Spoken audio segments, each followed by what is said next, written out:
امیر ہمارے ملک کے زبردست کرنل گزرے ہیں، اللہ تعالیٰ نے انہیں شجاعت، بہادری اور ہمت عطا فرمائی تھی۔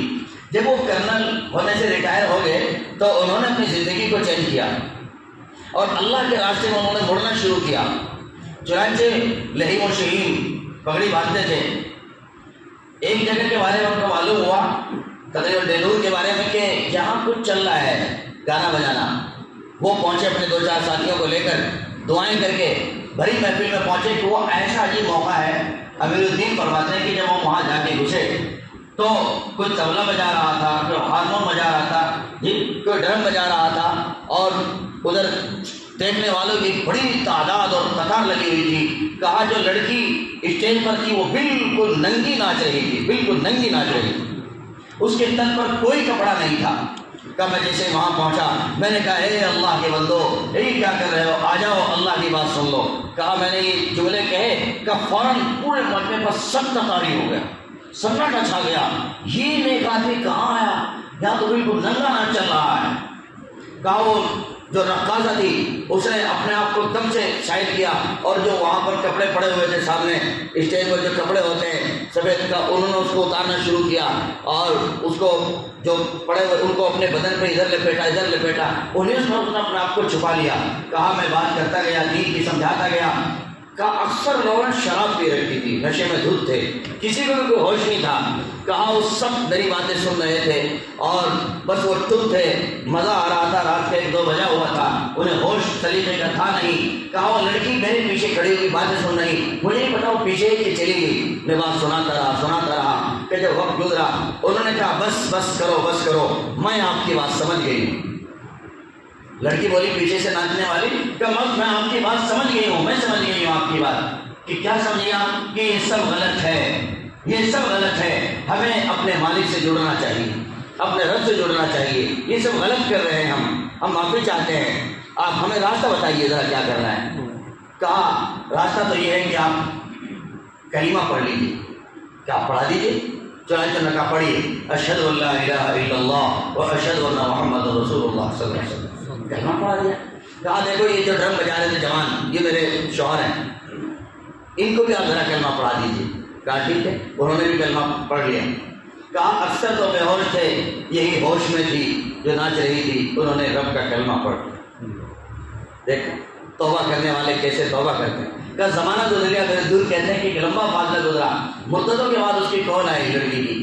کہا امیر الدین آپ مجھے پہچانتے ہیں؟ کہا پہچانتا ہوں، کہ میں وہی ہوں جنہوں نے آپ کے ہاتھوں پر توبہ کی تھی، میں جو بالکل ننگا ناچ رہی تھی اور آپ نے محبت کی بات کی اور مجھے کلمہ پڑھا۔ کہا ہاں میں سمجھ گیا ہوں، آپ کا نمبر میں نے ایڈ کر کے رکھا ہوا ہے اور میں آپ کے لیے برابر دعا کرتا ہوں۔ کہا مجھے ایک بات کرنی تھی۔ کہا کریں کہ کیسی گزر رہی، پہلے آپ نے سنائیں کہ وہ تو مت پوچھو، ہم پہلے ڈالروں میں کماتے تھے، اب تو بس عجیب حال ہے۔ پہلے ایک دن میں 4000 کما لیا کرتے تھے ڈالر، اور آج میرا شوہر کل $40 کما رہا ہے۔ گھر بک چکا ہے ہمارا، ایک کمرے کے کرائے میں ہم لوگ رہتے ہیں، سارا پراپرٹی ہماری ختم ہو گئی ہے، بس وقت کا گزارا چل رہا ہے، ہمارے پاس کچھ بھی نہیں، لیکن شکر اللہ کا ادا کرتے ہیں کہ میں آج پہلے سے زیادہ سکون میں ہوں۔ میں آج پہلے سے زیادہ سکون میں ہوں۔ واہ واقعی سچ ہے، الا بذکر اللہ تطمئن القلوب، سچ ہے دوستو۔ دونوں عالم سے کرتی ہے بیگانہ دل کو، عجب چیز ہے لذت آشنا۔ اللہ سے کوئی کسی کا دل جڑ تو جائے، کسی ماں بہن کا، بھائی کا، کیسے زندگی چینج ہو جاتی ہے۔ کہا بس اس طرح چل رہے لیکن ہم خوش ہیں، ہمیں کوئی دقت نہیں، ہم مزے میں ہیں بالکل۔ اور واقعی سچ ہے دوستو، اللہ کے نام میں جو مزہ ہے وہ کسی دوسری چیز میں نہیں ہو سکتا ہے۔ نام لیتے ہی نشہ سا چھا گیا، کیا ذکر میں کیا تاثیر دور شام۔ اللہ کی یاد تو اللہ کی یاد ہے دوستو۔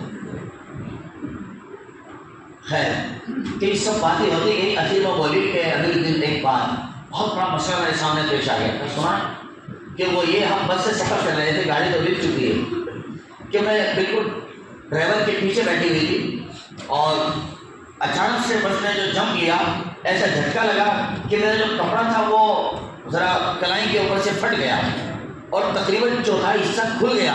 سارے لوگوں نے دیکھا, میں بہت شرمائی, میں نے اپنا فوراً اس کے اوپر اوڑھنی باندھی. مجھے بتاؤ کہ اس کھلنے کی وجہ سے کیا میں دوزخ میں تو نہیں جانے کی؟ میری کلائی کا چوتھائی حصہ کھل گیا ہے, اچانک سے کپڑا پھٹ گیا جھٹکا لگ کے, کیا میں اس کی وجہ سے دوزخ میں تو نہیں جانے کی؟ یہ وہ عورت ہے جو کبھی ننگی ناچ رہی تھی اور آج ایک چوتھائی بدن کھلنے پر کہتی ہے کہ میں دوزخ میں تو نہیں چلی جانے کی. میری پیاری ماں بہنوں, ایک ہم اور آپ ہیں, صاحب ایمان گھرانے میں آنکھیں کھولی, ایمان والی ماں سے دودھ پیا, سارا نظام ایمان والا, اور آج ہم ننگے ہوتے جا رہے ہیں. ہماری بیٹی, ہماری اولاد, بہنیں, مائیں ننگی ہوتی جا رہی ہیں, کپڑے مختصر ہوتے جا رہے ہیں, کپڑے ڈیزائنوں کے نام پر کھلتے جا رہے ہیں. اللہ تعالیٰ ہمیں سمجھ عطا فرما دے, اللہ ہمیں اپنی محبت سے مالا مال فرما دے, اپنا عشق عطا فرما دے. وما توفیقی الا باللہ.